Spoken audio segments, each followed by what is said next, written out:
The maitre d' glanced up from his podium, brow furrowed, tone clipped. Name? Tom adjusted the collar of his crisp blue Oxford shirt and gave a tight smile. Brady. Table for one. The maitre d' didn't bother checking the list. No reservation under that name, he said flatly, already turning his attention to the next guest. Tom stood motionless. I called this morning. I spoke with someone who confirmed it. Behind him, the opulent dining room of Aria, one of Miami's most exclusive restaurants, buzzed with soft jazz and the clink of crystal. Waiters in tailored black vests weaved through marble columns, balancing trays like ballerinas. The scent of truffle butter and aged balsamic floated through the air. The maitre d', visibly annoyed now, leaned over the podium. Sir, we're fully booked tonight. We can't just squeeze people in, even if you... He stopped short as another man stepped forward. A waiter, early 30s, lean, and wearing an expression that mixed arrogance with amusement. Problem, Marco? He asked, eyes flicking toward Tom. He says he has a reservation, Marco replied, voice low but unmistakably dismissive. The waiter turned his full attention to Tom now, scanning him head to toe. Do you know where you are, buddy? Tom smiled politely. I think so. This is Aria. We don't do walk-ins, and we don't lose reservations. I'm not a walk-in, Tom said, trying to keep his tone even, and mistakes happen. Could you just... I suggest you try Olive Garden down the street, the waiter cut in, already turning away. They might be able to fit you in. A couple nearby chuckled under their breath. Tom's jaw tensed. He could have said something then. He could have ended it all with a single word, but instead he inhaled through his nose and forced a half smile. I'll wait, he said calmly. Maybe something will open up. Marco shook his head with a smirk. Suit yourself. Tom moved to the sleek black bench near the entrance, ignoring the curious glances. He pulled out his phone, but didn't open anything. He just sat there, silent, eyes following the waiter as he glided from table to table, laughing too loudly, flashing smiles at women who didn't smile back. The arrogance was almost theatrical. 10 minutes passed, then 15. A hostess, blonde and clearly nervous, approached. She whispered something to Marco, who gestured toward Tom with a scoff. Tom caught the words, "Are you serious?" and, "He looks like someone's dad." The girl hesitated, then walked toward him anyway. "Mr. Brady?" she said. Tom stood. "We found a table for you." Tom nodded, expression unreadable. "Thanks." As he followed her past rows of linen-covered tables and polished wine glasses, the waiter spotted him again. "Oh, look," he muttered. "He's getting the charity seat." Tom turned his head slightly, eyes locking with the man's for a second too long. He smiled. It wasn't warm. Want to know what happens when the waiter discovers who Tom really is? Make sure to subscribe and tell us in the comments, what would you have done in Tom's place? Don't forget to click the next video on screen to keep watching. The table they gave Tom sat half-shadowed behind a marble pillar, next to the swinging doors of the kitchen. Every few minutes a gust of noise and heat would burst out, sizzling pans, sharp commands in Spanish, someone shouting, "Fire table 7!" He didn't complain. He sat down, smoothed the white napkin across his lap, and glanced around the room. From this angle he had a clear view of the main floor. Every inch of Aria was deliberately designed. Dim lighting that made diamonds sparkle, curved booths that invited secrets, and servers trained to float rather than walk. But the waiter? He stomped. Tom watched as he delivered drinks to a table of influencers, all fake lashes and louder laughs. Then he strutted back toward the maitre d's station, pausing to whisper something to Marco. Both of them laughed. Tom picked up the leather-bound menu. It was thick, heavy, with gold trim, no prices. The hostess who had seated him approached again. "Would you like a drink to start, Mr. Brady?" Tom smiled. "Sure. An old-fashioned, please." She nodded quickly. "Right away." The waiter passed by again, too close this time, like it was intentional. His arm bumped the edge of Tom's table, jostling the water glass. "No worries," Tom said softly, wiping a few drops with his napkin. The waiter didn't look back. Moments later, the old-fashioned arrived, perfectly stirred, single ice cube, orange peel tucked in, but no food came. 20 minutes passed, then 30. Tables all around him were being served, steaks arriving on sizzling skillets, scallops delicately arranged on shells, truffle risotto stirred at the table. His stomach growled once, then again. He caught the hostess's eye. She walked over, awkwardly clearing her throat. "I'm so sorry, Mr. Brady. I just checked with the kitchen. Your order never went in." Tom raised an eyebrow. "I didn't get to place one." Her eyes widened. "You didn't?" "No. I'll send someone over immediately." She turned, clearly rattled. The waiter returned, holding a notepad like a weapon. "Ready now?" he asked, expression smug. "I've been ready for 30 minutes, Tom replied. The waiter didn't apologize. Instead, he sighed. "We're out of the sea bass. Also the dry-aged ribeye. You might want to pick something quick." Tom studied him carefully. "What do you recommend?" The waiter smirked. "The burger. It's hard to mess that up." "I'll take the filet mignon, medium rare, and the roasted carrots." "No substitutions," the waiter added, scribbling it down. "Didn't ask for any," Tom said, voice still calm. The waiter walked off, muttering something under his breath. Tom didn't catch it, but he caught the tone. Contempt. And that was fine. He didn't need this place to know who he was. Not yet. Let them build the whole house of arrogance. He'd wait. 15 more minutes passed before the plate arrived. The steak was undercooked, still bleeding. The carrots were cold. Tom looked at the plate, then at the waiter, who hovered too close again. "Everything all right?" he asked, dripping false concern. Tom met his eyes. "Not quite, but it will be." The waiter scoffed. "Whatever you say, man." Then he left. Tom took a slow bite of the steak. He chewed thoughtfully, calmly, then placed the fork down. From his inside jacket pocket, he pulled out a sleek black card and placed it on the table just to the side. Not a credit card, a staff ID. The words engraved on the matte metal, ARIA, founding owner T. Brady. He didn't call anyone, he didn't need to. The kitchen doors burst open again, and this time it wasn't just plates and noise spilling out, it was tension, a buzz. Something was off. Tom watched as the executive chef emerged, a tall man with a shaved head and thick forearms tattooed with fire lilies. He rarely left the kitchen during service, but now he moved quickly across the dining room, speaking quietly with the hostess, then Marco, then stopping dead when his eyes landed on Tom. Recognition hit fast. His mouth parted as if to speak, but Tom subtly raised a hand. Not yet. The chef understood. He nodded once, turned sharply, and vanished through the kitchen again like a man who'd just seen a ghost. The waiter was back a few minutes later, dropping the check without a word, like a slap on the table.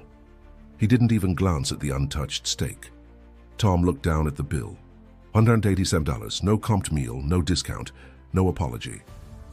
Still, he pulled out a black card, this time an Amex Centurion, and slipped it in the folder. The waiter hesitated before taking it, eyes catching the distinctive metal gleam. "How'd you get one of these?" he asked, as if Tom was some sort of fraud. Tom didn't answer. He watched the waiter walk back to the POS station, already shaking his head. Behind him, a small disturbance had begun at the bar. One of the bartenders was whispering something to a group of servers. Phones were being checked. Mouths opened, then closed again. Someone had just realized. Tom Brady. The Tom Brady. He saw it in the ripple, like a wave cutting through still water. Then the maitre d' turned around, pale now, and took a shaky step toward the table. Mr. Brady?" Marco said, voice barely above a whisper. Tom looked up. "Yes? We didn't realize. I noticed." "We're so sorry," Marco continued, fumbling now. "There must have been a miscommunication. We never got the note from reservations, or we would have—" "You didn't ask my name twice," Tom said simply. Marco froze. "I told you who I was. You didn't believe me. You judged what I looked like. You judged where I sat. And you decided that was enough. I can assure you this doesn't represent—" Tom stood up. "Save it." He turned to the waiter, who had returned, wide-eyed now, holding the card with both hands like it was radioactive. "I trust the tip will be handled fairly?" Tom asked. The waiter said nothing. "I built this place," Tom said, quiet but firm. "Every light fixture, every tile, every detail was something I signed off on. It's not just my name on the paperwork, it's my intention in the atmosphere." People were staring now. Phones were out. "You don't just represent yourselves when you work here," he continued. "You represent me." Silence wrapped the room like plastic. The waiter opened his mouth, closed it, then managed, I didn't know." "That's the problem," Tom replied. "You didn't care to." He turned slow and steady and walked toward the exit. The same people who had chuckled when he walked in now moved aside, eyes down. No more laughter, only silence and disbelief. At the door, the hostess rushed forward. "Mr. Brady, please, your driver is on the way." "Should I have him pull up to the side entrance?" Tom smiled faintly. "No need, I think I'll walk." He stepped out into the Miami night, warm, thick with salt air and jasmine from the planter boxes outside. Inside, the waiter stood frozen, the check folder still in hand, his face pale. Then the chef stepped beside him. "I'd go clean out your locker," he said. By the next morning, the story had already escaped the walls of Aria. A grainy video taken from across the dining room showed Tom calmly sliding the staff ID card onto the table. In another angle, his words to the waiter, "That's the problem, you didn't care to," had become a caption reposted thousands of times across Twitter and TikTok. Tom Brady humiliated at his own restaurant. Waiter mocks customer, gets instant karma. The restaurant's Instagram account had to shut off comments by noon. Inside Aria, the mood was tense. Kitchen staff whispering in corners, servers walking stiffly, afraid to make eye contact with management. Even Marco had traded his crisp suit for a plain grey polo and had been asked to take a few days. But the waiter? Gone. Word was he never even returned to clean out his locker. In the back office, two managers sat with tablets open, re-watching the footage. One of them, Olivia, shook her head slowly. "We're lucky it wasn't worse. He could have blown up, called the guy out by name. Fired him in front of everyone. But he didn't," Olivia said. "He just let it play out." She looked down at her phone. "Tom's coming in." The other manager stiffened. "Today?" "In 20 minutes. They scrambled to straighten chairs, adjust lights, correct wine bottle placements. Staff touched up uniforms and practiced polite smiles. At 11 sharp, Tom walked in through the side entrance. No entourage, no sunglasses, just jeans, a navy tee, and the quiet gravity of someone who didn't need to announce who he was. Olivia greeted him with a professional nod. "Morning, Tom." "Morning," he replied, looking around. "Everything's been addressed," she said carefully. "We've reviewed training protocols, spoken to every floor employee. Marco's been suspended." "The waiter?" "He left." Tom nodded once. "Good." They walked together into the dining area, which still held a faint echo of the night before, like the air remembered the tension. Tom stopped by the table in the corner. His table. He ran a hand along the edge. "I designed this table to feel private, but not isolated," he said quietly. "But last night, it felt like exile." "I'm so sorry," Olivia said. "I'm not looking for apologies," Tom replied. "I want this place to be better than that. I want guests to feel what I felt when I first walked in here, welcomed, surprised, curious." He turned to her. "Every person who works here matters. They carry the tone of the whole place. One ego, one lazy judgment, and it all collapses." She nodded solemnly. "I'd like to do something," Tom continued. "I want to host a staff dinner. No suits, no hierarchy, just people, food, stories." "You want to eat with them?" Olivia asked, surprised. "I want to remind them who built this place," he said, "and why." That Friday, Aria closed early. The lights were dimmed. Jazz was swapped out for a playlist of Motown and Springsteen, and the dining room was filled with long family-style tables. Steaks were passed down like Sunday dinner. Bottles of wine popped open with laughter. Tom sat at the center telling stories about his early days in New England, about games lost and lessons learned. He listened more than he spoke.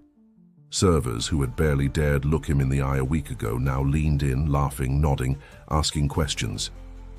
Respect, the real kind, had returned, not because of his name but because of his humility, and somewhere quietly, the soul of Arya reset. 2 weeks later, Arya was back to full capacity, but something had shifted. Not in the marble or the lighting, not in the wine list or the wagyu, something deeper. Guests noticed it.